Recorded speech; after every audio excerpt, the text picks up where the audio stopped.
புள்ளின் வாய் கீண்டானை பொல்லா அரக்கனை கிள்ளி களைந்தானை கீர்த்திமை பாடிப்போய் பிள்ளைகள் எல்லாரும் பாவை களம்புக்கார் வெள்ளி எழுந்து வியாழ முறங்கிற்று புள்ளுஞ்சிலம்பினகான் போதரி கண்ணினாய் குள்ள குளிரக் குடைந்து நீராடாதே பள்ளி கிடத்தியோ பாவாய் நீ நன்னாளால் கள்ளந்தவிர்ந்து கலந்தேலோர் எம்பாவாய். திருப்பாவையானது எம்பெருமான் கண்ணனுடைய குணானுபவத்திலே ஆயர்பாடிலே இருந்த சிறுவர்கள் சிறுமியர்களெல்லாம் ஆனந்தப்பட்டதைப் போலே தாமும் அனுபவித்து ஆனந்தப்பட வேண்டும் என்று சொல்லி ஆயர்பாடியாகவே செய்விலூத்துவரை மாற்றி தான் ஒரு இடைப்பெண்ணாகவே தன்னை மாற்றிக்கொண்டு கோபஜென்மத்தை ஆஸ்தானம் பண்ணி வாழ்ந்து காட்டினவர் ஆண்டாள் நாச்சியார். அந்த அனுபவத்தை நமக்கு ஒரு பாகவதம் படிப்பது என்று சொன்னால் மிகவும் சிரமமாக இருக்கும். பல ஆயிரம் பக்கங்கள் உடையது. அப்படி இல்லாமல் வெறும் 30 பாட்டிலே நமக்கு சுலபமாக புரிய வைப்பதற்காகவே சங்கத்தமிழ் மாலை 30ஐயும் அருளி செய்துள்ளார் ஆண்டாள். நமக்கு புல்லு பிள்ளை கிரதையிடும் புள்ளம்பூதங்குடி போலே நம்மோன்ற சிறு அறிவிலிகளாக இருக்கக்கூடிய சாமானிய மக்களுக்காகவே வேதாந்த பொருட்களை எல்லாம் தேனிலே குழைத்து எப்படி மருந்தை தருவாரைப் போலே நம்முடைய தாயாக இருக்கக்கூடிய அன்னையார் ஆண்டாள் நாச்சியார் அருளி செய்திருக்கார். எம்பெருமானுடைய குணத்திலே அனைவரும் ஈடுபட்டிருக்கிற பொழுது ஆயர்பாடியிலே ஒரு கலவரத்தை உண்டாக்கி விட்டார்களாம். சென்ற பாசுரத்திலே மனத்துக்கினியானை பாடவும் நீ வாய்திரவா என்று சொல்ல இந்த பெண்ணானவள் எப்படி கண்ணன் பிறந்த ஊரிலே ராமனை பற்றி சொல்லலாம் என்று சொல்லி துடித்தார்களாம். அதனாலே புள்ளின் வாய் கீண்டானை, இவன்தான் புல்லாயிருக்கக்கூடிய அசுரனை கிழித்தெறிந்தான். புள்ளின் வாய் கீண்டானை பொல்லா அரக்கனை கிள்ளி களைந்தானை.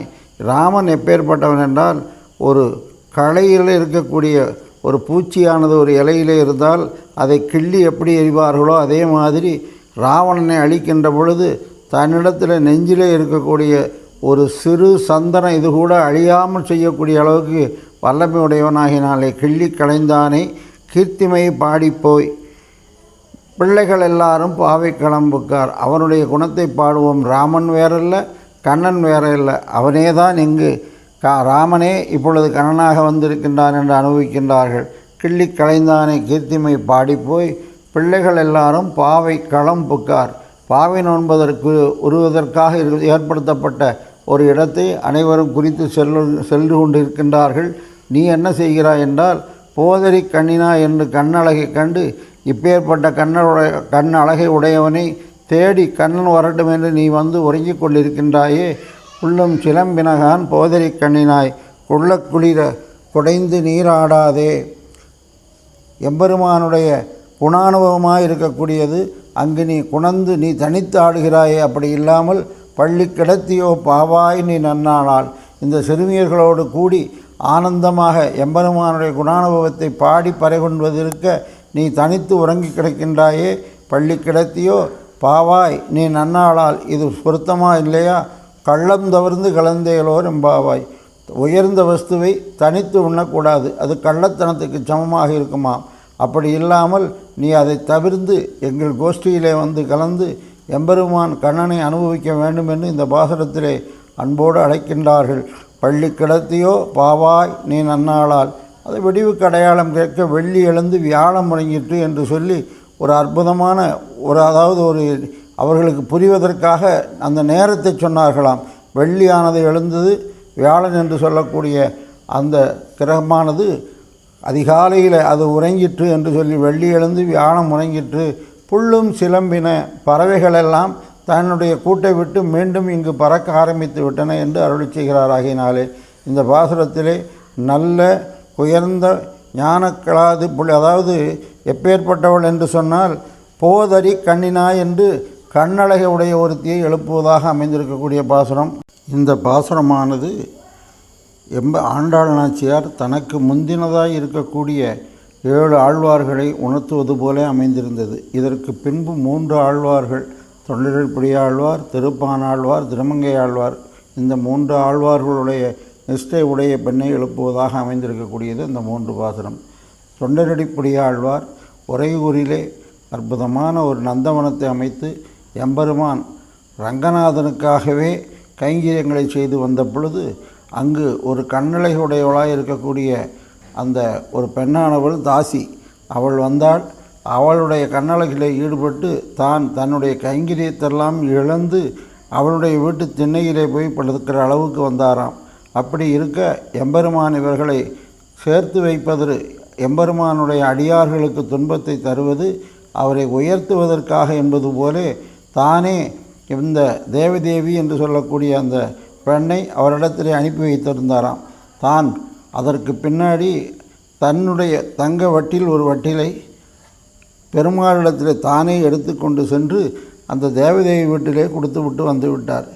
இதை பார்த்து அங்கிருந்த ஒரு தாசியாக இருக்கக்கூடிய தேவதேவியினுடைய வேலைக்காரி தன்னுடைய கணவன் அவன் அரசாங்கத்தில் வேலை செய்யக்கூடியவனான், அவனிடத்திலே சொல்லியிருக்கின்றார், ஆலயத்திலே இந்த மாதிரி நடந்திருக்கு, ஒரு தங்க வட்டிலே என்னுடைய தலைவியாக இருக்கக்கூடிய தேவதேவிக்கு கொண்டு வந்து கொடுத்து சென்றார்.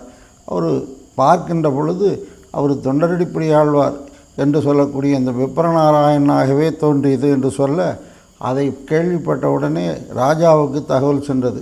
ஒரு தங்கவட்டில், அதுவும் திருவரங்கனுடைய ஆஸ்தானத்திலிருந்து வெளியே சென்று விட்டதென்றால் உடனடியாக அதை யார் எடுத்தார்களோ அவர்களை தன் சிறையிலே அமைத்துவிட்டு உடனே அந்த வட்டிலை பறித்து வாருங்கள் என்று சொல்லி அளித்தாராம். அன்று இரவு எம்பெருமான் சோழராஜாவினுடைய கனவிலே தோன்றி இந்த விளையாட்டை நான் தான் செய்தேன் என்று சொல்லி அவரை விடுதலை செய்ய வைத்தாராம். அப்பொழுது வெளியே வந்தவுடனே தான் ஒரு பாசுரத்தை பாடினார். அதுதான் திருமாலை.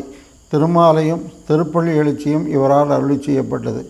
இப்பேற்பட்ட இந்த ஆழ்வார் காவலில் புலனை வைத்து கலிதனை கடக்க பாய்ந்து நாவலில் தொழிதருகின்றோம் நமன் தமர் தலைகள் மீதே மூவுலகுண்டுமிழ் தன்னின் நாமம் கற்ற ஆவலி புடமை கண்டாய் அரங்கமா நகருளானே என்று சொல்லி கண்ணனுடைய பெருமை இருக்கின்றதே, அதை முதல் பாசுரத்திலே ஆவலி புடமை கண்டாய் என்று அருளி செய்கின்றார்.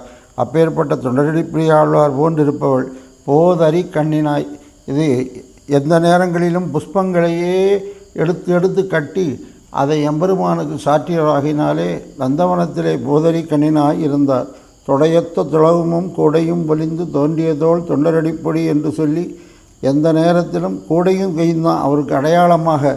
எப்படி நாதமுனிகளுக்கு கையிலே தாளம் இருக்கிறதோ அதே மாதிரி தொண்டரடிப்பொடி ஆழ்வார் என்று நாம் இன்று சன்னதியிலே சென்று சேவித்தோம் என்றால் அவருடைய தோளிலே அவருடைய அந்த கூடையானது புஷ்பக்கூடை இருக்குமாம். அவரவர்களுடைய கைங்கரியத்துக்கு எது தேவையோ அதையே அடையாளமாக விட்டு சொல்வது போலே தொடையத்த துளவமும் கூடையும் பொலிந்து தோன்றியதோள் தொண்டரடிப்பொடி என்று தன்னை சாய்த்து கொண்டார். அப்பேற்பட்ட பெருமையுடையவர். இவருக்கு ஒரு கற்பு நெறி உண்டாம். என்ன கற்பு நெறி என்று சொன்னால், அரங்கனை பாடிய வகையால் வேறொரு குரங்கனை பாடமாட்டேன் என்று சொல்லி திருமலை எம்பெருமானையும் கூட பாடமாட்டேன் என்று சொல்லி ஒரு கற்பு நெறியோடு இருந்தாராகினாலே. அது மட்டுமல்ல, இவர் அவதாரமானது மார்கழியில் கேட்டை. மார்கழி திங்கள் மதி நிறைந்த நன்னாள் என்று சொல்லியும் தன்னை அனுபவித்து கொள்ளலாம். அதே மாதிரி கள்ளந்தவர்ந்து கலந்தேலோரெம்பாவா என்று சொன்னால் சூதனாகி கல்வனாகி தூர்த்தரோடு இசைந்த காலம் கள்ளமே காதல் செய்து என்று சொல்லி தன்னுடைய தவறையெல்லாம் தானே ஒற்றுக்கொண்டது ஆகையினாலே இந்த ஆழ்வாருடைய சரித்திரத்திலே அந்த பொன்வட்டினுடைய சரித்திரம் நடைபெற்றிருப்பதனாலே அதுவும் கள்ளத்தனமாகினாலே கள்ளந்தவிர்ந்து கலந்தேலோர் எம்பாவாய் என்று அருளி செய்கிறார். குள்ளக்குளிர குடைந்து நீராடாதே பள்ளி கிடத்தியோ பாவாய் என்று சொல்லி தேவதேவி விட்டு திண்ணையிலே கிடந்த பொழுது தான் குளிக்கவும் இல்லை, தீர்த்தமாடுவது மட்டுமல்ல திருமணம் கிடையாது. தீர்த்தம் காவிரி கரையிலே இருந்து கொண்டு தீர்த்தமாடாமல் அவள் வீட்டு திண்ணையிலே கிடந்தாராகினாலே அதையும் சூசகமாக இந்த பாசுரத்திலே குள்ளக்குளிர குடைந்து நீராடாதே பள்ளி கிடத்தியோ பாவாய் நீ நன்னாளால் கள்ளந்தவிர்ந்து கலந்தேலோர் எம்பாவாய் என்று அருளி செய்தார். திருமாலையினுடைய கடைசியிலே வளவிளம் தவளமாடு மதுரைமா நகரந்தன்னுள் கபளமால் யானை கொண்ட கண்ணனை அரங்கமாலை துளவத் தொண்டாய துளசி தொண்டரடிப்பொடி சொல் இளையபுன் கவிதையாலும் எம்பிரார் கிணியவாரே என்று சொல்லி அற்புதமாக அருளி செய்தார். திருப்பள்ளி எழுச்சியிலே அவர் கிருஷ்ணனை பற்றி பாடினார். அதே திருப்பள்ளி எழுச்சி கிரந்தத்திலே மாமுனி வேள்வியை காத்து அவபிரதம் ஆட்டிய அடுதல் அயோத்தியம் அரசே அரங்கத்தம்மா பள்ளி எழுந்தருளா என்று சொல்லி ராமனுடைய கத்தியும் பாடினார், கிருஷ்ணனுடைய பெருமையும் பாடினார். ஆகினாலே இந்த போதரிக்கண்ணினாயாக இருக்கக்கூடிய குணத்தை உடையவள் கொண்டிருக்கக்கூடிய தொண்டரடிப்பழி ஆழ்வார் அவருடைய குணத்தை ஒத்திருப்பதனாலே இந்த பாசனமானது தொண்டரடிப்படியாழ்வார் போன்றிருந்த ஒருத்தியை எழுப்பதாக அமைந்திருக்கக்கூடிய பாசனம். நாமும் எம்பெருமானுக்கு தொண்டு செய்ய வேண்டும். தொண்டு செய்வது எப்படி என்று சொன்னால், தன்னுடைய உடல் பொருள் ஆவி அத்தனையும் அவருக்கே அர்ப்பணித்து இருப்பது போல இருந்தோம் என்று சொன்னால், தொண்டடிப்படியாழ்வாருக்கு ஏற்பட்ட அந்த துன்பம் போலே நமக்கு ஏற்பட்டாலும் அதை போக்க வல்லவன் எம்பெருமான் ஆகினாலே கள்ளம் தவிர்ந்து நமக்கு என்று வாழாமல், நமக்கும் பிறருக்கென்று வாழாமல், இறைவனுக்காகவே பிறருக்காகவே வாழக்கூடிய வாழ்க்கை தான் உத்தமமாகினாலே, மற்றதெல்லாம் கள்ளமாகினாலே அதை விட்டுவிட்டு எம்பெருமானுக்கு தொண்டே செய்து தொழுது வழியொழுக பண்டே பரமன் பணித்த பணிவகையே என்று எப்படி தொண்டரடிப்படியாழ்வார் புஷ்பகைங்கரியம் செய்தது போலே நாமும் தமிழகத்திலே மட்டுமல்ல பல இடங்களிலே திவ்ய தேசங்கள் உண்டு. அங்கெல்லாம் ஒரு முழ புஷ்பத்துக்கு கூட பெருமாள் இயங்கக்கூடிய நிலை உண்டாகிவிட்டது. வேலுக்குடி சுவாமி, நம்முடைய நெல்லை பரகாலன் சாமி போன்றவர்களெல்லாம் பல நந்தவனங்களை ஏற்படுத்தி அது நித்திய புஷ்பகைங்கரியங்கள் நவதிருப்பதி, திருக்குறுங்குடி, அந்த வானமாமலை போன்ற திவ்ய தேசங்களுக்கெல்லாம் நம்முடைய பரகால சுவாமியும் நம்முடைய வேலுக்குடி சுவாமிகள் இந்த பகுதியிலே பல திவ்ய தேசங்களிலே அற்புதமான நந்தவனங்களை அமைத்து புஷ்பம் அமைத்து கொண்டார். இது மட்டும் போதாது, நம்முடைய தமிழகத்திலே ஏராளமான திவ்ய தேசங்கள் உண்டு.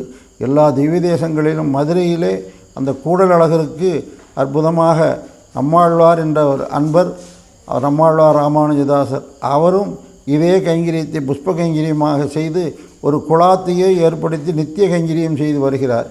இதுபோன்று ஆங்காங்கு நம்முடைய தொண்டடிப்படியாழ்வாருடைய வாரிசாக நம்மை ஆக்கி கொண்டு நித்திய கைங்கரியம் புஷ்ப கைங்கரியம் செய்தோம் என்று சொன்னால், மாலாகாரரை போன்று பெரியாழ்வாரை போன்று நமக்கும் அந்த அருள் கிட்டுமாகினாலே புஷ்ப கைங்கரியத்தை தொடர்ந்து செய்ய வேண்டும். மடிதளவாத சோறும் சுருள் நாராத பூவுமாக எம்பெருமான் விரும்புகின்றான் ஆகினாலே, அதாவது முடிந்த அளவுக்கு இலை வாணிபம் செய்யாத மலர் என்று சொன்னார்கள். அந்த இலை வாணிபம் செய்யாது நாமே அதை உற்பத்தி செய்து அதை எம்பெருமானுக்கு சமர்ப்பித்தோம் என்று சொன்னால் அவனுடைய திருவுள்ள முகக்கும் ஆழ்வார் எம்பெருமானார் திருவடிகளே சரணம், சுடி கொடுத்த நாச்சியார் திருவடிகளே சரணம்.